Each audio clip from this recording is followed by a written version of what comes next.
Hello. তো দেখো আজকে আমরা ক্লাসিক্যাল মেকানিক্সটা শুরু করব সিএসআই নেটের জন্য। তো এই এই যে কোর্স স্ট্রাকচারটা রয়েছে বা এই যে পুরো কোর্সটা চলবে ক্লাসিক্যাল মেকানিক্সে, সেটা কোন কোন পরীক্ষার জন্য ইউজফুল হবে একটা। তো যারা সিএসআই নেট দিচ্ছ, গেট দিচ্ছ, জিএস দিচ্ছ, সেট পরীক্ষা দেবে বা বিভিন্ন যে কম্পিটিটিভ পরীক্ষাগুলো হয় যেমন বার্কের জন্যে, ওকে। তাছাড়াও কিন্তু তোমাদের যে অ্যাসিস্ট্যান্ট প্রফেসরের এক্সাম হবে বিভিন্ন জায়গাতে, পিএসসির যে এক্সাম হয় সেখানে কাজে লাগবে। তো ক্লাসিক্যাল মেকানিক্সের যে মেন যে ল্যাগ্রেঞ্জিয়ান এবং হ্যামিল্টনিয়ান যে মেকানিক্সটা রয়েছে, সেই মেকানিক্সটা আমি প্রথমে পড়াবো, তারপর আমরা নিউটনিয়ান মেকানিক্সটাও পড়াবো, কারণ নিউটনিয়ান মেকানিক্সটাও বেসিক মেকানিক্স হিসেবে ধরা হয় এবং সেটাও কিন্তু বিভিন্ন জায়গায় থাকে। তো সেটা আমি পরে পড়াবো। প্রথমে আমি চাইবো যে ল্যাগ্রেঞ্জিয়ান এবং হ্যামিল্টনিয়ান মেকানিক্স যেটা রয়েছে সেইটাকে পড়ানোর, ওকে। তো দেখো বিভিন্ন পরীক্ষার জন্য তোমরা এটাকে ইউজ করতে পারবে, ওকে। তো চলো আমরা শুরু করি। তো দেখো প্রথম আমি যেটা বলবো বেসিক্যালি, আমি বেসিক্যালি সিএসআইআর নেট সিলেবাসটাকে ফলো করবো এই কারণেই, কারণ সিএসআইআর নেটের সিলেবাসটা এমন যে সেটাকে যদি আমরা ফলো করি তাহলে বাকিগুলো গেট, জেস্ট, বার্ক এগুলো অটোমেটিক্যালি ফলো হয়ে যাবে, বা ডাব্লিউবি সেট যেটা রয়েছে আমাদের সেগুলো অটোমেটিক্যালি ফলো হয়ে যাবে, ওকে। তো প্রথমে আমরা দেখবো যে সিলেবাসটাতে কী কী রয়েছে। দেখো সিলেবাসটাতে কী কী রয়েছে, ওকে। আর তোমরা যারা পিজি এন্ট্রান্স দেবে তাদের ক্ষেত্রেও কিন্তু এটা খুব ইম্পর্টেন্ট যে তোমরা বিএসসির পর এমএসসি করার জন্য যে এন্ট্রান্স পরীক্ষাগুলো দেবে, তো সেটার ক্ষেত্রেও কিন্তু এটা কাজে লাগবে। কারণ আইআইটি জ্যামের ক্ষেত্রে এটা থাকে না, কিন্তু যে বিভিন্ন ইউনিভার্সিটি যে এক্সামগুলো নেয় বা সিইউইটি পিজির যে এক্সামটা হয় সেখানে কিন্তু এটা থাকতে পারে। বিভিন্ন ইউনিভার্সিটি যে ইন্ডিভিজুয়াল এক্সাম নেয় সেখানেও কিন্তু থাকে, এবং সিলেবাসটা মোরলেস এটাই থাকবে নেটের যে সিলেবাসটা রয়েছে। তো সিলেবাসটাতে কী কী রয়েছে দেখো, প্রথমে আমি বলবো যে একদম প্রথম বেসিক যে equation of constants, degree of freedom, generalize coordinate এগুলো বলতে হবে। তারপরে ল্যাগ্রেঞ্জিয়ান ফর্মুলেশন সম্পর্কে আমরা পড়বো, equation of motion, cyclic coordinate, conservation of momentum. তারপরে হ্যামিল্টনিয়ান ফর্মুলেশনে যাব, সেখানে আমরা equation of motion, conservation energy, phase space এগুলো সম্পর্কে পড়বো। তারপরে ক্যানোনিক্যাল ট্রান্সফরমেশনে Poisson's bracket, commutation, conservation principle, action angle principle, generating function এগুলো পড়বো। তারপরে এইদিকে আমরা সেন্ট্রাল ফোর্স প্রবলেম পড়বো, স্মল অসিলেশনস পড়বো, rigid body and moment of inertia এবং স্ট্যাবিলিটি অ্যানালিসিস। তো এই যে বিষয়টা রয়েছে দেখো, এইটা হচ্ছে যে পুরো কিন্তু সিএসআইআর নেটের সিলেবাস, যদি আমি এখান থেকে নিউটনিয়ান মেকানিক্সটাকে বাদ দিই। তো নিউটনিয়ান মেকানিক্সটা আমি এখানে বলছি না, নিউটনিয়ান মেকানিক্সটা আমরা লাস্টে করবো। হ্যাঁ, আগে এই ল্যাগ্রেঞ্জিয়ান এবং হ্যামিল্টনিয়ান মেকানিক্সটা করে নেওয়ার পর, কারণ এটা খুব ইম্পর্টেন্ট পরীক্ষার জন্য। নিউটনিয়ান মেকানিক্স থেকে আইআইটি জ্যামে কোয়েশ্চেন আসে, কিন্তু তোমাদের যে বিভিন্ন হায়ার লেভেলের যে পরীক্ষাগুলো হয় তুলনামূলকভাবে সেখানে কিন্তু নিউটনিয়ান মেকানিক্সের কোয়েশ্চেন খুব কম আসে, ওকে। তো সেটা আমরা পরে ডিসকাস করব। তো দেখো মেকানিক্স যখন আমরা বলি, সেই মেকানিক্স বলতে আসলে কি বোঝায়, মেকানিক্সে আসলে আমরা কি পড়ি না, মেকানিক্সে আসলে আমরা সিস্টেম অফ পার্টিকেলস বা সিস্টেম অফ পার্টিকেলস, কখনো ওয়ান পার্টিকেল সিস্টেম সম্পর্কে আমরা স্টাডি করি, ওয়ান পার্টিকেল একটা সিস্টেম যদি বলি আমরা, অথবা সিস্টেম অফ পার্টিকেলস যখন একসঙ্গে থাকবে তো সেগুলো সম্পর্কে আমরা পড়ি। কিন্তু দেখো এই পার্টিকেলসের ইনার্সিয়া অনুযায়ী আমরা মেকানিক্সকে দুটো পার্টে ভাগ করি। কি না, যে পার্টিকেলসগুলোর ইনার্সিয়া খুব কম, মানে একদম লো ইনার্সিয়া পার্টিকেলস, সেগুলোকে পড়ার জন্য তাদের যে মেকানিক্স, তাদের যে ডায়নামিক্স সেটাকে পড়ার জন্য আমরা একটা আলাদা ব্রাঞ্চ তৈরি করে রেখেছি, যাকে আমরা কোয়ান্টাম মেকানিক্স বলি। এবং ক্লাসিক্যাল মেকানিক্স মানে যে ওয়ার্ল্ডে আমরা থাকি, যে ম্যাক্রোস্কোপিক ওয়ার্ল্ড বলতে যেটা আমরা বুঝি না, যেখানে যে পার্টিকেলসগুলোর যে ইনার্সিয়া সেগুলো হচ্ছে যে তুলনামূলকভাবে বেশি, ওকে। তো তাদের জন্য আমরা যে মেকানিক্সটা বলি সেটা হচ্ছে ক্লাসিক্যাল মেকানিক্স। তো ক্লাসিক্যাল মেকানিক্স মানে হচ্ছে লার্জ ইনার্সিয়া পার্টিকেল, মোটামুটি তুমি বলতে পারো যে 10⁻⁻⁴ কেজি, গ্রেটার দ্যান 10⁻⁴ কেজি যে সমস্ত পার্টিকেলগুলোর মাস, তাদেরকে নিয়ে পড়ি। আর কোয়ান্টাম মেকানিক্স যদি বলো সেটা লো ইনার্সিয়া পার্টিকেল, যার মাসটা অলমোস্ট 10⁻27 কেজির কাছাকাছি থাকে, অ্যাটমস হতে পারে, মলিকুলস হতে পারে, অথবা সাব অ্যাটমিক পার্টিকেলস যেগুলো যেগুলো তাদের ক্ষেত্রে যে মেকানিক্সটা পড়ি সেটা হচ্ছে বেসিক্যালি কোয়ান্টাম মেকানিক্স। তো there is no clear boundary about classical mechanics and quantum mechanics. তুমি এইটা বলতে পারবে না যে তাহলে স্যার 10⁻⁴ কেজিতে আপনি বলছেন যে ক্লাসিক্যাল মেকানিক্স, তাহলে কি 10⁻⁻3, 10⁻⁻2 কেজিতে বা 10⁻⁷ কেজিতে কী হবে? দেখো there is no clear boundary, okay. So you can say কি between classical mechanics and quantum mechanics there is a grey area. এমন নয় যে ক্লাসিক্যাল থেকে কোয়ান্টাম জাস্ট জাম্প হচ্ছে, তো এর মাঝখানে একটা কিন্তু গ্রে এরিয়া রয়েছে, একটা মানে কি বলবো, কোনো শার্প বাউন্ডারি নেই, ওকে। তো এই যে গ্রে এরিয়াটা, এই গ্রে এরিয়াটাতে কিন্তু আমরা এখানে এই হ্যামিল্টনিয়ান এবং ল্যাগ্রেঞ্জিয়ান মেকানিক্সটাকে যদি আমরা দেখি, তো এইটা কিন্তু ক্লাসিক্যাল মেকানিক্সের যে বেসিক ফর্মুলেশন, সেই ফর্মুলেশনটাকে করতে কিন্তু সাহায্য করবে। তো এই কারণেও আমরা বলতে পারি আমরা এখানে যে মেকানিক্সটা পড়বো আদার দ্যান নিউটনিয়ান মেকানিক্স, সেটা কিন্তু একটা ব্রিজ তৈরি করার চেষ্টা করবে নিউটনিয়ান মেকানিক্স এবং কোয়ান্টাম মেকানিক্সের মধ্যে। মানে স্পেশালি মানে যদি আমরা বাই ডেফিনেশন বলি তাহলে অবশ্যই দুটো কমপ্লিটলি ডিফারেন্ট আমরা বলতে পারি from the inertia of particle. মানে এখানে যেমন ধরো একটা আনসার্টেনিটি রয়েছে, এখানে একটা সার্টেনিটি রয়েছে পজিশন মোমেন্টামে, সেগুলো আমি ধীরে ধীরে ডিসকাস করব। কিন্তু যদি আমি এর ফর্মুলেশনটাকে বলি, ম্যাথমেটিক্যাল ফর্মুলেশন যেটা, সেটা কিন্তু খুবই আমাদের এখানে ইউজফুল হবে এই হ্যামিল্টনিয়ান মেকানিক্সটা। ওকে, বিষয়টা ক্লিয়ার? তাহলে এখানে আমরা পড়বো ক্লাসিক্যাল মেকানিক্স, যেটা হচ্ছে যে লার্জ ইনার্সিয়া পার্টিকেল, আর এরপরে আমরা আলাদা একটা ব্রাঞ্চ রয়েছে সেখানে আমরা পড়ি কোয়ান্টাম মেকানিক্স, যেটা হচ্ছে যে very low inertia particle, atomic এবং সাব অ্যাটমিক পার্টিকেলস।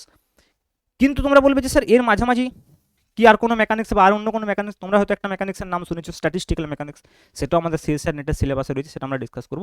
তো সেটা বেসিক্যালি হচ্ছে যে প্রবাবিলিস্টিক অ্যাপ্রোচ একটা। ওকে, তো সেটা আমরা সেখানে আমরা কিছু ক্লাসিক্যাল স্ট্যাটিস্টিক্সও ইউজ করব, সেখানে আবার কিছু কোয়ান্টাম স্ট্যাটিস্টিক্সও ইউজ করব। তো সেইটা একটা ওভারঅল বিষয়। আমরা বলতে পারি যে more general way of starting system of particles, আমরা বলতে পারি যেখানে মেনি পার্টিকেল সিস্টেম থাকবে। মানে মেনি পার্টিকেল সিস্টেম বলতে সেটা এখানে যেমন ধরো আমরা সিস্টেম অফ পার্টিকেলস বলতে একদম 10⁻23 number of particles, Avogadro number of particles, তার কথা কিন্তু আমরা বলছি না। ওকে, তো এখানে আমরা সিস্টেম অফ পার্টিকেলস বলতে বেশিরভাগ সময় যেটা নিয়ে আমরা ডিসকাস করবো সেটা রিজিড বডি, মানে যেখানে হচ্ছে the distance between the particles is are fixed. কিন্তু যেটা আমরা স্ট্যাটিস্টিক্যাল মেকানিক্স যদি বলি, সেখানে আমাদের একটা ব্রডার সেন্সে যখন আমাদের ওই পার্টিকেলসগুলোর মধ্যে সেরকম কোনো ওইরকম ধরনের কোনো বাউন্ডারি থাকবে না, কোনো কনস্ট্রেইন থাকবে না, এবং সেটা একটা large number of huge number of যদি আমাদের মলিকুলস থাকে, স্পেশালি আমরা বলতে পারি যে গ্যাস মলিকুলসের ক্ষেত্রে যেমন ইউজ হয়, ওকে, তেমনি আমরা ম্যাক্সওয়েল বোলম্যান ডিস্ট্রিবিউশন ইউজ করি ক্লাসিক্যাল স্ট্যাটিস্টিক্স, তেমনি আমরা বোস আইনস্টাইন ডিস্ট্রিবিউশন ইউজ করি, আবার আমরা ফার্মি ডিরাক ইউজ করি যেটা হচ্ছে কোয়ান্টাম স্ট্যাটিস্টিক্স। তো এইভাবে বিভিন্ন বিভিন্ন ধরনের স্ট্যাটিস্টিক্স সেখানে ইউজ করা হয়। স্ট্যাটিস্টিক্যাল অ্যাপ্রোচ সেটা প্রবাবিলিস্টিক অ্যাপ্রোচ মেনি পার্টিকেল সিস্টেমের ক্ষেত্রে, and that is statistical mechanics, যেখানে কিন্তু ক্লাসিক্যাল এবং কোয়ান্টাম দুটোরই কিন্তু ছোঁয়া রয়েছে। ওকে, আর যদি আমরা একদম ক্লিয়ার আলাদা করে ডিভাইড করতে চাই, তাহলে আমরা এইভাবে ক্লাসিক্যাল এবং কোয়ান্টামকে ডিভাইড করতে পারি, যে classical mechanics is applicable, useful for, applicable বলার থেকে ইউজফুল বলাটা বেশি ইম্পর্টেন্ট, কারণ quantum mechanics is applicable for all. Okay, it is applicable for or large particle also and low inertia particle also, large inertia particle also and low inertia particle also. But the thing is that it is more useful for the low inertia particle, it is more significant for the low inertia particle. Okay, কিন্তু classical mechanics is not applicable, আমরা বলতে পারি classical mechanics is not applicable for this kinds of atomics and subatomic particles, but quantum mechanics is applicable for large inertia particle, but it is insignificant, that is the different thing. Okay, তো আমরা বলতে পারি যে quantum mechanics is more useful for subatomic particles and classical mechanics is applicable for large inertia particle. Clear? এখন দেখো, একটা mechanics যদি আমরা পড়তে চাই, সেটা তুমি ক্লাসিক্যাল মেকানিক্স পড়ো বা কোয়ান্টাম মেকানিক্স পড়ো, ক্লাসিক্যাল মেকানিক্সই পড়ো বা কোয়ান্টাম মেকানিক্সই পড়ো, মেকানিক্স যদি আমরা পড়তে চাই, তাহলে আমাদের যে স্টেপসগুলো আমরা ফলো করি একটা মেকানিক্স পড়ার, সেটা সেম। মানে মেকানিক্স যদি আমরা পড়তে চাই, আমরা বেসিক্যালি কী করি, আমরা একটা সিস্টেম অফ পার্টিকেলকে স্টাডি করি, একটা সিস্টেম অফ পার্টিকেলসের যে বিহেভিয়ার সেটা সম্পর্কে আমরা জানার চেষ্টা করি, তার যে বেসিক্যালি আমরা মেকানিক্সে তো মোশন সম্পর্কে স্টাডি করি, ডায়নামিক্স সম্পর্কে স্টাডি করি, তো সেই পার্টিকেলটার ইনিশিয়ালি পজিশন মোমেন্টাম কী, তার কিছু সময় পর পজিশন মোমেন্টাম কীরকম হবে, তার উপর যদি কোনো এক্সটার্নাল এজেন্ট কোনো ফোর্স অ্যাপ্লাই করা হয়। ওকে, তো এই বিষয়গুলো আমরা কিন্তু দেখি বেসিক্যালি মেকানিক্সে। তো তাহলে তুমি বলবে যে স্যার কোয়ান্টাম মেকানিক্সেও আমরা এইটাই দেখি? অবশ্যই কোয়ান্টাম মেকানিক্সেও আমরা এইটাই দেখি, কিন্তু কোয়ান্টাম মেকানিক্সে আমরা একটা ডিফারেন্ট ওয়েতে দেখি। যেমন ধরো, মানে অ্যাট্রিবিউটসগুলো যেগুলো কোয়ান্টাম মেকানিক্সের, সেগুলো আলাদা, আর ক্লাসিক্যাল মেকানিক্সের অ্যাট্রিবিউটসগুলো আলাদা। অ্যাট্রিবিউটস বলতে আমি এখানে প্রপার্টিজ বলতে চাইছি। তো কোয়ান্টাম মেকানিক্সের যে অ্যাট্রিবিউটস, যেমন ধরো, বা যে মেজারেবল কোয়ান্টিটি, সেই মেজারেবল কোয়ান্টিটিগুলো ডিফারেন্ট টাইপসের বা ডিফারেন্ট ফর্মে। এমন নয় যে সেগুলো আমরা ক্লাসিক্যাল মেকানিক্সে পাবো না, ক্লাসিক্যাল মেকানিক্সের সঙ্গে অ্যানালজি রয়েছে কোয়ান্টাম মেকানিক্সে, কিন্তু we will get this at different form, and the main reason for that is the uncertainty principal.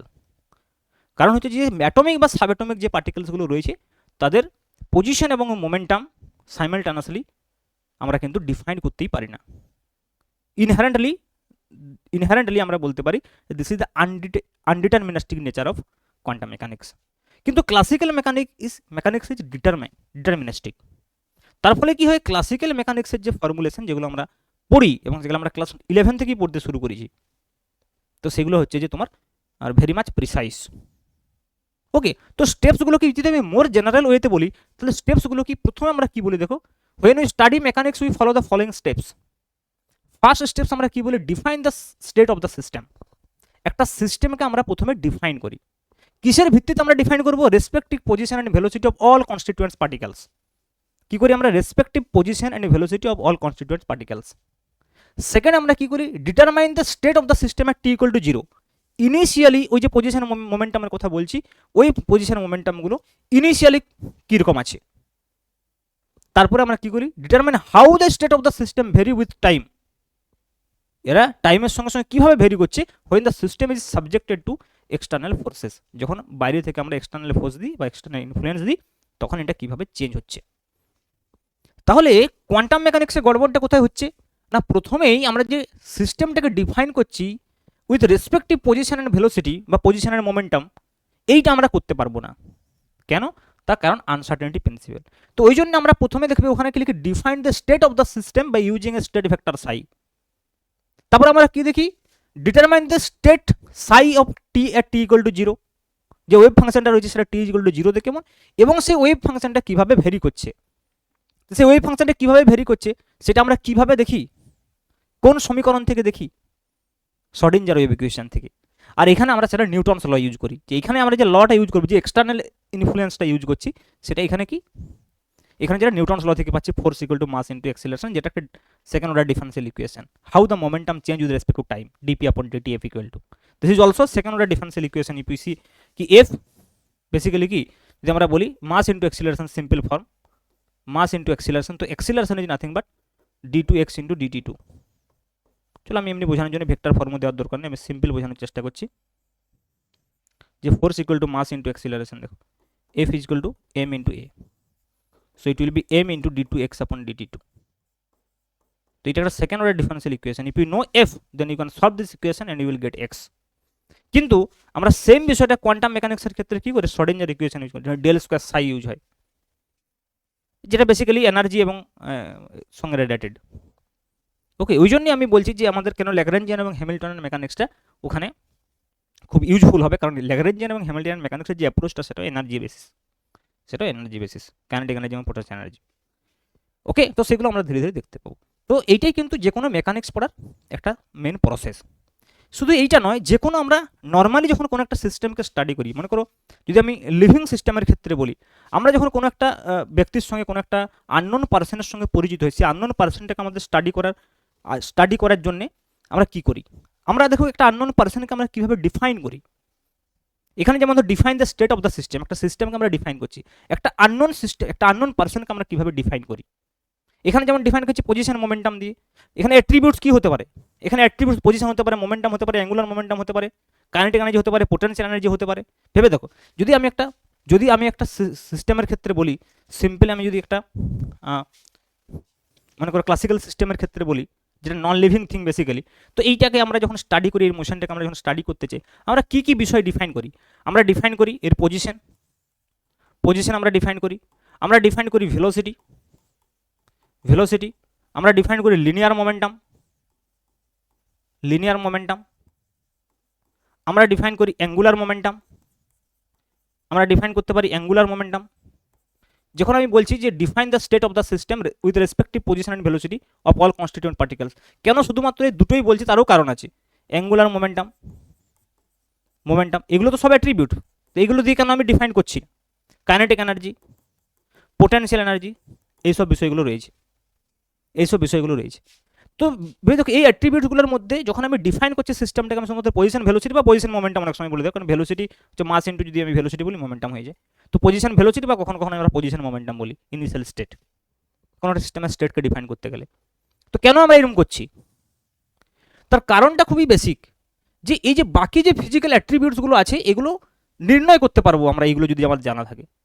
মানে ব্যাপার হচ্ছে যে what will B potential energy, kinetic energy basically the energy for motion, potential energy হচ্ছে configuration of the system. তো বা angular momentum, এই যে বিষয়গুলো আমরা বলছি, এগুলো অনেক সময় আমরা নির্ণয় করতে পারবো যদি আমাদের এই পজিশন এবং ভেলোসিটিটা জানা থাকে। তার মানে বেসিক অ্যাট্রিবিউটস হচ্ছে পজিশন অ্যান্ড ভেলোসিটি বা position and momentum, basic attributes.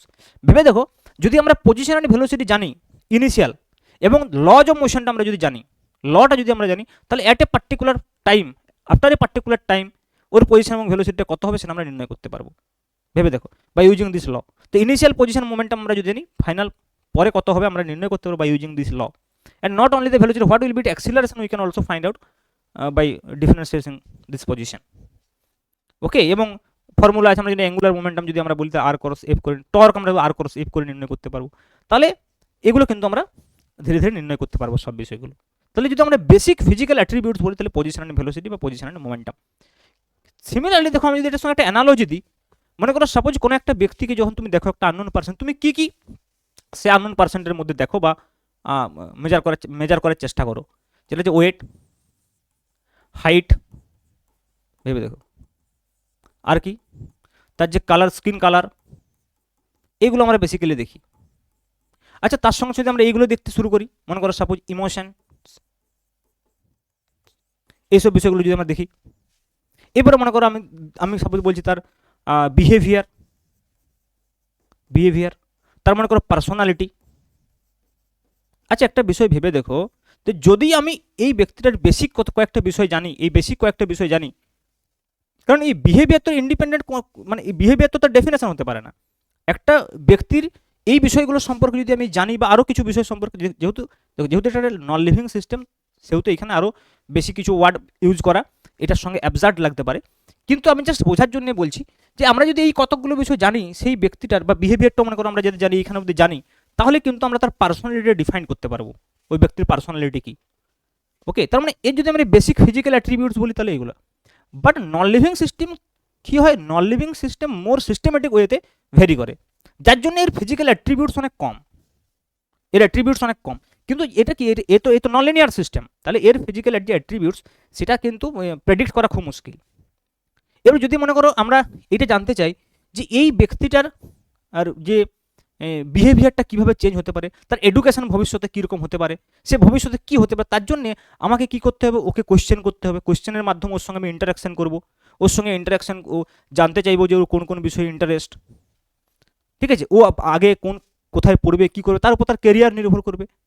ওকে, তাহলে আফটার এ সার্টেন টাইম আমরা যদি বলি যে এর অ্যাট্রিবিউটসগুলো কীভাবে ভেরি করছে, মানে that will be depend on the external agent, and that external agent is or schooling কীরকম হবে, ভবিষ্যতে কোন ফ্যামিলিতে রয়েছে, তার আশেপাশে সারাউন্ডিং কী, সেই সব উপর নির্ভর করবে। তার মানে যে কোনো সিস্টেমকে আমরা যখন স্টাডি করি, আমি বলতে চাইছি এই তিনটেই হচ্ছে যে তার মেন স্টেপস, সেটা আমরা যেভাবেই করি না কেন। কোয়ান্টাম মেকানিক্সের ক্ষেত্রে আমরা দেখি যে স্টেট ভেক্টর সাই t=0তে সেই স্টেট ভেক্টর সাই কী রয়েছে, এবং সময়ের সঙ্গে সঙ্গে সেটা কীভাবে ভেরি করছে। মানুষের ক্ষেত্রে কোনো একটা ব্যক্তির সম্পর্কে আমরা এইভাবে দেখি, এটা ক্লাসিক্যাল সিস্টেমের ক্ষেত্রে আমরা এইভাবে দেখি। বোঝা গেল বিষয়টা? These are the main algorithm আমরা বলতে পারি যে মেকানিক্সকে স্টাডি করার। নেক্সট দেখো, তাহলে অবশ্যই বুঝতে পারছো যে এখানে কিছু ফিজিক্যাল কোয়ান্টিটি আমরা ডিফাইন করব, যেমন ধরো আমরা নিউটনের মেকানিক্সে পজিশন দিয়ে বলি, পজিশন ভেলোসিটি দিয়ে বলি, তাহলে সেগুলোকে এইখানে আমরা যেহেতু আমরা একটু ডিফারেন্ট কাইন্ডস অফ মেকানিক্সের দিকে যাচ্ছি, ল্যাগ্রাঞ্জিয়ান এবং হ্যামিল্টনের মেকানিক্সে, তো আমরা এখানেও কিছু কিন্তু ফিজিক্যাল অ্যাট্রিবিউটস যেটা দিয়ে ডিফাইন করা হবে একটা সিস্টেমকে, সেটাকে আমি প্রথমে ডিফাইন করার চেষ্টা করছি। এবং যার প্রথমে যে বিষয়টাকে আমরা বলছি সেটা ডায়নামিক্যাল ভেরিয়েবল, সেটাকে আমরা মোর জেনারেল ওয়েতে বলছি। পজিশন ভেলোসিটি এগুলো আসলে ডায়নামিক্যাল ভেরিয়েবল, ঠিক আছে। তো এখানে আমরা সেটা মোর জেনারেল ওয়েতে বলছি যে এই ডায়নামিক্যাল ভেরিয়েবল। তো এই ডায়নামিক্যাল ভেরিয়েবল মনে করো এটাকে আমরা কিউ দিয়ে রিপ্রেজেন্ট করছি। তো কিউকে আমরা ডায়নামিক্যাল ভেরিয়েবল কখন বলবো, এটা খুব একটা ইম্পর্টেন্ট বিষয়, যে কিউকে আমরা ডায়নামিক্যাল ভেরিয়েবল কখন বলবো না, যদি dq/dt জিরো না হয়। dq/dt যদি জিরো না হয়, মানে dq/dt যদি নট ইকুয়াল টু জিরো হয়, তার মানে আমরা এটাকে অন্যভাবে বলতে পারি যে কিউ ডট যদি এক্সিস্ট করে, তাহলে আমরা কি বলতে পারি, তাহলে আমরা বলতে পারি যে Q is a dynamical variable. Q is dynamical variable if dq/dt not equal to zero, that is Q dot exist. তাহলে আমরা কিউকে বলতে পারি ডাইনামিক্যাল ভেরিয়েবল। ফর এক্সাম্পল, মনে করো সাপোজ এক্স ইকুয়াল টু এ, আমি বলছি কোনো একটা অবজেক্ট, মনে করো এক পার্টিকুলার পয়েন্টে অবস্থিত, যেমন একটা কোঅর্ডিনেট সিস্টেম এক্স, তো এইখানে মনে করো একটা পার্টিকুলার অবজেক্ট আছে at a distance A, and A is fixed. So if A is fixed then X equal to A. যদি এক্স ইকুয়াল টু এ হয়, তাহলে dx/dt ইকুয়াল টু জিরো হয়ে যাবে। তাহলে dx/dt যদি ইকুয়াল টু জিরো হয়, তাহলে কিন্তু x is not dynamical variable. তো তখন কিন্তু আমরা এক্সকে ডাইনামিক্যাল ভেরিয়েবল বলতে পারবো না যদি X dot equal to zero হয়। So X is not dynamical variable.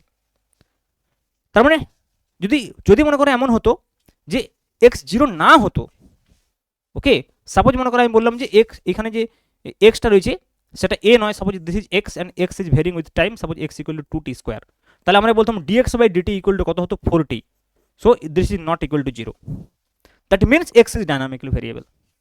এবং ডাইনামিক্যাল ভেরিয়েবল কি হয়, অনেক সময় আমরা ট্রান্সফর্ম করতে পারি ডাইনামিক্যাল ভেরিয়েবলকে একটা থেকে আরেকটা। যেমন ধর ডাইনামিক্যাল ভেরিয়েবলটাকে x না হয়ে, ডাইনামিক্যাল ভেরিয়েবলটাকে x না বলে আমরা ইন টার্মস অফ থিটা লিখতে পারি। যেমন ধর a equal to constant, suppose x কে আমি লিখেছি a cos থিটা, এই আকারে মনে করে লেখা গেছে, suppose x K a equal to a cos theta, এবং একে যদি আমরা দেখো t এর সাপেক্ষে ডিফারেন্সিয়েশন করি, তাহলে dx বাই dt কি হবে বলো, a into cos theta derivative কি হবে, sin theta into theta dot, sin theta into theta dot, dA by dt, x dot equal dA by dt, তাহলে একটা হচ্ছে cos থিটা ইন্টু 0 হয়ে যাবে, plus cos theta into 0, a তো 0, তাহলে a sin theta theta theta cos theta derivative minus sin theta, তাই তো minus হওয়া উচিত, differentiation of cos theta minus theta minus sin theta, তো মাইনাস হবে এখানে একটা, ঠিক আছে, মাইনাস হবে, যাই হোক কি মাইনাস a sin থিটা, তাহলে minus a sin theta into theta dot, তাহলে দেখো এখানে থিটা ডট হচ্ছে যে ডাইনামিক্যাল ভেরিয়েবল, মানে থিটা হচ্ছে ডাইনামিক্যাল ভেরিয়েবল, কারণ d theta by dt not equal to 0 here, clear. কিন্তু যেহেতু dA বাই dt 0 হয়ে যাচ্ছে, তাহলে a কে আমরা ডাইনামিক্যাল ভেরিয়েবল বলতে পারবো না, x কে আমরা যদি x ইকুয়াল টু a হয়, তাহলে x ইকুয়াল টু a 0 হচ্ছে, but x equal two a cos theta মনে করে লেখা যাচ্ছে, theta is varying with respect to time, তাহলে তখন সেক্ষেত্রে কিন্তু কি হবে, থিটার ডাইনামিক্যাল ভেরিয়েবল হয়ে যাবে, কারণ d theta by dt not equal to 0, clear. Next দেখো ইমপ্লিসিট এবং এক্সপ্লিসিট ফাংশন আমরা কাকে বলবো। মনে করো কোনো একটা ফাংশন রয়েছে যার হচ্ছে যে ডেল এফ আপন ডেল টি, মনে করো এফ রয়েছে, এফ তাকে আমরা যদি টি এর সাপেক্ষে পার্সিয়াল ডিফারেন্সিয়েশন করি, এফ একটা ফাংশন মনে করো, তাকে যদি টি এর সাপেক্ষে পার্সিয়াল ডিফারেন্সিয়েশন করি এবং এটা যদি নট ইকুয়াল টু 0 হয়, তখন আমরা এফকে কি বলবো, এফকে আমরা বলবো explicit function, it is then explicit function, explicit function, okay, explicit function. কিন্তু যদি মনে করো এমন হয় যে del F by del t 0 হয়ে যায়, যদি মনে করো del F by del t 0 হয়ে যায়, তাহলে তখন আমরা কি বলবো, এফকে বলবো এটি এক্সপ্লিসিট ফাংশন অফ টাইম, এটা কি, f is implicit function of time, implicit function of time, you should know this, মানে টি এর সঙ্গে সরাসরি যুক্ত নয়, মানে সাপোজ মনে করো আমি বলছি এফ হচ্ছে যে as a function of suppose x comma x dot মানে ডিএক্স বাই ডিটি, তাহলে দেখো এটি টি এর উপর ডাইরেক্টলি ডিপেন্ড নয়, কিন্তু এক্স এর ভিতরে টি ঢুকে আছে, তাহলে তো del F by del t equal to 0 হয়ে যাবে, তার মানে তখন কিন্তু এফ হচ্ছে যে কি ইমপ্লিসিট ফাংশন। কিন্তু মনে করো যদি আমি লিখি F equal to F of x comma x dot comma T, তাহলে কিন্তু দেখো del F by del T not equal to 0 হচ্ছে, তাহলে কিন্তু এফ হচ্ছে যে এক্সপ্লিসিট ফাংশন অফ টাইম, বোঝা গেল। তার মানে ফাংশন অফ টাইম কিন্তু সরাসরি ফাংশন অফ টাইম নয় এখানে, কারণ এক্স ডটের ভিতরে এক্স ডট তো যেহেতু আছে, তাহলে এক্স তো function of time, x dot যেহেতু এক্সিস্ট করছে, তাহলে এক্স ফাংশন অফ টাইম, কিন্তু f directly not depend on t, in that case if del f we can write ki del f upon del t equal to 0, and in that case f is called the implicit function of time, but if del f del t not equal to 0, then f is called explicit function of time. I think you are understanding about explicit and implicit function of time, okay. চলো next হচ্ছে state of a classical system, এটা আমি already বলে দিয়েছি যে একটা classical সিস্টেমের যে স্টেটটাকে আমরা কীভাবে ডিফাইন করি, এক্স কমা পিএক্স বা এক্সআই কমা পিআই, যেটা হচ্ছে স্টেট অফ ক্লাসিক্যাল, যেটা হচ্ছে পজিশন অ্যান্ড কনজুগেট মোমেন্টাম বলা হয় এটাকে, যে এক্স এর সঙ্গে যদি আমি পিএক্স বলি তাহলে এটা একটা কনজুগেট মোমেন্টাম, ওয়াই এর সঙ্গে যদি আমি পিওয়াই বলি তাহলে position and it's conjugate momentum. তো এইটা দিয়ে সবসময় আমরা একটা সিস্টেমকে ডিফাইন করি, ক্লাসিক্যাল সিস্টেমকে, যেটা আমি অলরেডি ডিসকাস করে ফেলেছি, ওকে। এবং ক্লাসিক্যাল সিস্টেম বলতে আমরা কি বুঝি, যেটা হচ্ছে যে এটাও আমি ডিসকাস করে ফেলেছি অলরেডি, যেটা হচ্ছে একটা ম্যাক্রোস্কোপিক সিস্টেম, যেটা ফিজিক্যাল কোয়ান্টিটি যা ডিটারমিনিস্টিক ইন নেচার, তো এটা কি এখানে কি ডিটারমিনিস্টিক ইন নেচার হয়ে যায়, ওকে। আর এখানে ইকুয়েশন অফ মোশন, আমরা মেন যে ইকুয়েশন অফ মোশন হচ্ছে Newton's equation of motion, it is a second order differential equation of x, and we can write this as f as a function of x comma x dot, যেটা আমি বলছিলাম, comma x double dot comma t, so f is here explicit function of time, okay, so it is a time evaluation of the system, okay। তো এইটাকে আমরা মোর general ওয়েতে আমরা এখানে লিখব পরবর্তী ক্ষেত্রে, ক্লিয়ার। এবারে দেখো যেটা যে এই যে মেকানিক্সটা আমরা পড়বো, এই যে ক্লাসিক্যাল মেকানিক্সটা আমরা পড়বো, সেই মেকানিক্সটা পড়তে গেলে কোঅর্ডিনেট সিস্টেম সম্পর্কে specially in different coordinate system যে কাইনেটিক এনার্জি এক্সপ্রেশন সেটা খুবই ইম্পর্ট্যান্ট। তো সেইটা তোমাদের প্রথমে একটু বোঝা দরকার। যেমন ধরো যদি আমরা একটা কার্টেসিয়ান কোঅর্ডিনেট সিস্টেমের কথা বলি, একটা কার্টেসিয়ান কোঅর্ডিনেট সিস্টেম মানে ভেরি সিম্পল একটা কোঅর্ডিনেট সিস্টেম, তোমরা এটা একদম লোয়ার ক্লাস থেকে পড়ে আসছো, এক্স ওয়াই জেড। তাহলে মনে করো এখানে যদি কোনো পয়েন্ট বলি পি, তাহলে তার যে পজিশন ভেক্টর আর, সেই আর ভেক্টরকে আমরা কীভাবে লিখতে পারি, x x i cap plus y j cap plus z k cap, যেখানে তোমরা জানো যে আই জে কে হচ্ছে যে এক্স ওয়াই এবং জেড অক্ষ বরাবর ইউনিট ভেক্টর, এবং একে যদি আমরা ডিফারেন্সিয়েশন করি তাহলে এক্স ডট ওয়াই ডট এবং জেড ডট পাবো। তাকে যদি আমরা এখানে বসিয়ে দিই kinetic energy half m v square, তাহলে সেটাকে half m into v dot v বলতে পারি, অথবা পি ডট ভি। তাহলে এটা যদি আমরা ভি ডট ভি করি তাহলে x dot square plus Y dot square plus Z dot square, X dot বলতে V X V Y V Z, তোমরা ইন টার্মস অফ ভেলোসিটি এটাকে লিখতে পারো এইভাবে যে হাফ এম ইন্টু এটা হয়ে যাচ্ছে যে x component of velocity square plus y component of velocity square plus z component of velocity square. So this is the kinetic energy for a system, for a particular particle in coordinate Cartesian coordinate system. Similarly, you should understand the same thing in polar coordinate system, and one is cylindrical coordinate system and another is spherical coordinate system. তো cylindrical coordinate system টা কি basically দেখো, cylindrical coordinate system এর কথা যদি আমরা বলি, তো মনে করো যদি এইটা xy প্লেন হয়, suppose this is x Axis, মনে করো this is y Axis and this is Z Axis. তাহলে আমরা এক্স ওয়াই প্লেনে যদি বলি কোনো একটা পয়েন্ট আছে মনে করো এখানে পি, ওকে, যেটা মনে করো এক্স অ্যাক্সিসের সঙ্গে থিটা কোণের উপরে রয়েছে, তাহলে এই পয়েন্টে যদি পি হয় তাহলে এটা যদি আর হয় ভেবে দেখো, তাহলে এক্সের এক্স বরাবর যে কম্পোনেন্টটা হবে, মানে এই এক্সের সঙ্গে যে কোণটা করে রয়েছে তাহলে এই বরাবর যে কম্পোনেন্টটা হবে সেটা এক্স বরাবর যেটা সেটা আর কস থিটা, আর ওয়াই বরাবর যেটা হবে সেটা হচ্ছে আর সাইন থিটা। এইবারে মনে করো এটা যদি জেড বরাবর আমি বলি, তাহলে জেড বরাবর যে পয়েন্টটা হবে এইখানে মনে করো, ওকে, so if this distance is also r, so this point is actually r theta Z. এই পয়েন্টটা কোথায়, এটা সিলিন্ডারের উপরের পয়েন্ট, এই পয়েন্টটা কোথায়, সিলিন্ডারের যে সারফেস সেই সিলিন্ডারের সারফেসের উপরের পয়েন্ট কিন্তু পি, তো যার কোঅর্ডিনেট হচ্ছে আর থিটা জেড। তো সিলিন্ডার দেখো এটা যদি জেডটা মনে করো সিলিন্ডারের অ্যাক্সিস হয়, ভেবে দেখো জেড যদি সিলিন্ডারের অ্যাক্সিস হয় তাহলে এখান থেকে আর ডিস্টেন্স, এটা বেসটা সিলিন্ডারের, এখান থেকে আর, তো সিলিন্ডারের যে সারফেসটা হবে সেটা এখান থেকে আর ডিস্টেন্সে হবে, ওকে। তো এখানে আমরা বলতে পারি আর থিটা হচ্ছে এই পয়েন্টটা, এখান থেকে জেড ডিস্টেন্স যদি উপরে উঠে তাহলে এই পয়েন্ট আমরা পাচ্ছি সারফেসের উপরে আর থিটা জেড, যেখানে হচ্ছে X equal to R cos theta এবং Y equal to R sine theta. X equal to কি আমাদের, এক্স ইকুয়াল টু হচ্ছে R cos theta, okay, X equal হচ্ছে তোমার আর কস থিটা এবং ওয়াই ইকুয়াল টু হচ্ছে R sine theta, R cos theta Y equal to হচ্ছে R sine theta, এবং দেখো Z equal to Z, only Z. তো এইগুলোকে যদি আমরা মনে করে বসিয়ে দিই x dot square y dot square z dot square, মানে প্রথমে যদি একে ডিফারেন্সিয়েশন করি তারপরে আমরা কিন্তু এইখানে বসিয়ে দিলে এই যে সিলিন্ড্রিক্যাল কোঅর্ডিনেট সিস্টেম, সেই সিলিন্ড্রিক্যাল কোঅর্ডিনেট সিস্টেমের কিন্তু কাইনেটিক এনার্জিটা পেয়ে যাবো।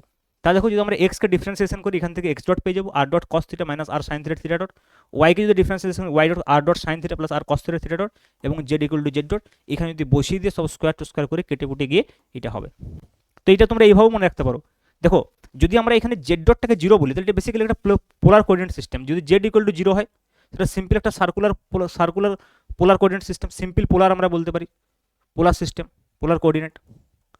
তো পোলার কোঅর্ডিনেটের ক্ষেত্রে তোমরা এইভাবে এটা মনে রাখতে পারো, পোলার কোঅর্ডিনেটের ক্ষেত্রে তোমরা অলরেডি জানো যে দুটো কম্পোনেন্ট থাকে, হচ্ছে ভি আর সমান হচ্ছে আর ডট আর কম্পোনেন্ট, আর হচ্ছে ভি থিটা সমান হচ্ছে আর থিটা ডট, আর থিটা ডট। তাহলে এই আর থিটা ডট, তাহলে আরেকটা যদি জেড থাকে এক্সট্রা তাহলে সেটা ভিজেড, তাহলে জেড ডট হয়ে যাবে, তাহলে ভিজেড ইকুয়াল টু আমি বলতে পারি জেড ডট, যদি সিলিন্ডার হয় সিলিন্ড্রিক্যাল হয়, আদারওয়াইজ এই দুটোই হবে। তাহলে দেখো সেক্ষেত্রে সিম্পল, দেখো এটা হওয়াই উচিত ছিল হাফ এম ইন্টু, ওখানে যেমন তিনটে উপাংশ ছিল এক্স ওয়াই জেড, এখানে তিনটে উপাংশ কী আছে, একটা হচ্ছে আর, তাহলে V R square plus V theta square plus কী হবে জেড ডট স্কোয়ার, মানে ভি জেড স্কোয়ার। তো এইটা হচ্ছে যে আমাদের সিলিন্ড্রিক্যাল কোঅর্ডিনেটের ক্ষেত্রে যদি বলি যে কাইনেটিক এনার্জির expression. Similarly you should know about the expression of kinetic energy in spherical coordinate system. তো দেখো স্ফেরিক্যাল কোঅর্ডিনেট সিস্টেমের ক্ষেত্রে ক্যালকুলেশনটা আরেকটু বড় হবে, কিন্তু আমরা জাস্ট ডিফারেন্সিয়েশনগুলো করার প্রয়োজন নেই, বাস এক্সপ্রেশনটা মনে রাখবে। এবং এইটা জানা খুব জরুরি স্ফেরিক্যাল পোলার কোঅর্ডিনেট সিস্টেমের ক্ষেত্রে যে এক্স ওয়াই জেডের সঙ্গে যে আর থিটা ফাই রিলেশনটা রয়েছে, ওকে। তাহলে দেখো এটা যদি আমাদের এক্স অ্যাক্সিস বলি, এটা ওয়াই অ্যাক্সিস বলি এবং এটা জেড অ্যাক্সিস বলি, এখানে মনে করো একটা পয়েন্ট রয়েছে পি, দিস ইজ আর, ওকে। এই আর মনে করো জেড অ্যাক্সিসের সঙ্গে যদি থিটা কোণ করে থাকে তাহলে আর এর যে জেড বরাবর যে উপাংশটা হয় এখানে সেটা হচ্ছে যে আর cos theta, R cos theta. তাহলে এইটা নিয়ে কোনো সমস্যা নেই যে z equal to R cos theta. এখন দেখো এই আর এর যদি আমরা এক্স ওয়াই প্লেনে প্রজেকশন নিই, এক্স ওয়াই প্লেনে মনে করো আমরা প্রজেকশন নিলাম আর এর, তাহলে এই যে প্রজেকশনটা আমরা নিচ্ছি আর এর, সেই প্রজেকশনটা এখন যে এক্স অ্যাক্সিসের সঙ্গে কোনটা করছে সেইটা হচ্ছে যে ফাই। বোঝা গেল কি বিষয়টা? এইখানে আমরা প্রজেকশনটা নিচ্ছি, ভেবে দেখো।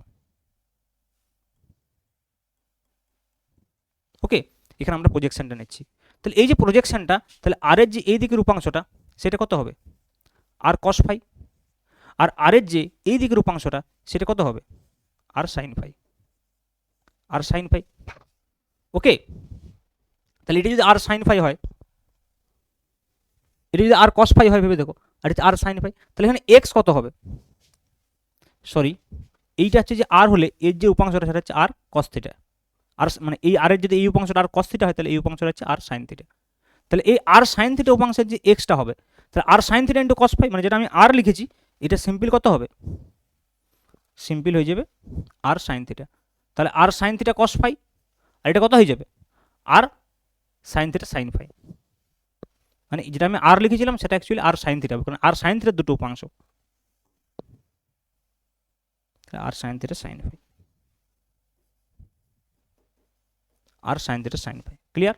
তাহলে দেখো এইটা আর এর যে প্রজেকশন আর সাইন থিটার এই দিকের উপাংশ R sine theta cos phi, এদিকে ফাই আছে, এই দিকের উপাংশ R sine theta sine phi. তাহলে অ্যাকচুয়ালি দেখো Z equal to R cos theta, দেখো আমরা এখানে লিখেছি অলরেডি, এখানেও লিখেছি Z equal to R cos theta, X equal to দেখো R sine theta into cos phi, X equal to কি R sine theta cos phi, Y equal to হচ্ছে R sine theta sine phi. ওকে, এবার এইগুলো যদি differentiation করো x dot y dot z dot, তারপরে যদি তোমরা ওই ফর্মুলাটাতে বসাও x dot square plus Y dot square plus Z dot square, তাহলে এটা পাবে।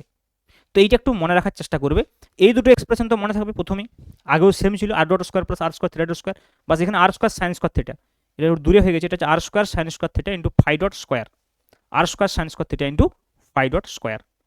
ক্লিয়ার? তো এইটা কিন্তু তোমাদেরকে একটু মনে রাখতে হবে। ক্লিয়ার? তো এই তিনটে যে কাইনেটিক এনার্জি এক্সপ্রেশন, এই কাইনেটিক এনার্জি এক্সপ্রেশনগুলো এই তিনটে কোঅর্ডিনেটে অবশ্যই মনে রাখতে হবে, কারণ যখন পরবর্তী ক্ষেত্রে আমরা ল্যাগ্রাঞ্জিয়ান সম্পর্কে ডিসকাস করব, তখন এই বিভিন্ন কোঅর্ডিনেট সিস্টেমের যে কাইনেটিক এনার্জিগুলো এগুলো আমরা ডাইরেক্টলি লিখব। ওকে, সিমিলারলি সিলিন্ড্রিক্যাল কোঅর্ডিনেট সিস্টেম এবং যেটা হচ্ছে কার্টেসিয়ান কোঅর্ডিনেট সিস্টেম তো এমনিতেই মনে থাকবে, সিলিন্ড্রিক্যালটা মনে রাখার কোনো ব্যাপার নয়, কারণ হচ্ছে যে প্লেন পোলারটা আমরা খুব ইউজ করি। স্ফেরিক্যাল পোলারের ক্ষেত্রে যেহেতু একটু এক্সপ্রেশনটা তুলনামূলকভাবে একটু টাফ আছে, বিশেষ করে লাস্ট টার্মটা এটা একটু খেয়াল রাখবে, R square sine square theta into phi dot square. Okay, so আমরা আজকের ক্লাসে এইটুকুই রাখলাম, নেক্সট ক্লাসে আমরা ডিগ্রি অফ ফ্রিডম নিয়ে ডিসকাস করব এবং যে জেনারেলাইজ কোঅর্ডিনেট সেটা সম্পর্কে ডিসকাস করব। ওকে, আজ এইটুকুই, থ্যাংক ইউ।